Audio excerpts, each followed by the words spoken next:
সরকার হলে 1 জুন আমরা অ্যাকাউন্টে 3000 টাকা পাঠাবো।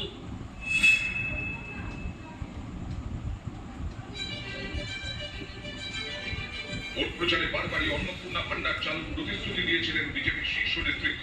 যেমন কথা তেমন কাজ।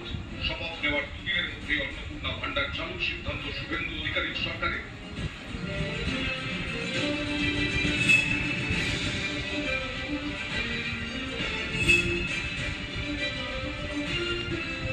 যারা লক্ষ্মী ভান্ডার পেতেন তারাই কি অন্নপূর্ণা ভান্ডারে এনলিস্টেড হবেন নাকি? না, তারাই হবেন এবং এক্সট্রা যারা পেতেন না তাদেরকেও অফকোর্স ইনক্লুসিভ করা হবে। আগের সরকার বা তার আগের সরকারের দেওয়া কোনো যোজনা মাননীয় মুখ্যমন্ত্রী বলেছেন আমরা বন্ধ করছি না, এবং যাদের নামগুলো কাটা গেছে, যারা আমাদের দেশের নাগরিক নন, তারা তো সরকারি যোজনার সুবিধা পেতে পারে না। তো সেটা মাননীয় মুখ্যমন্ত্রী বলে দিয়েছে।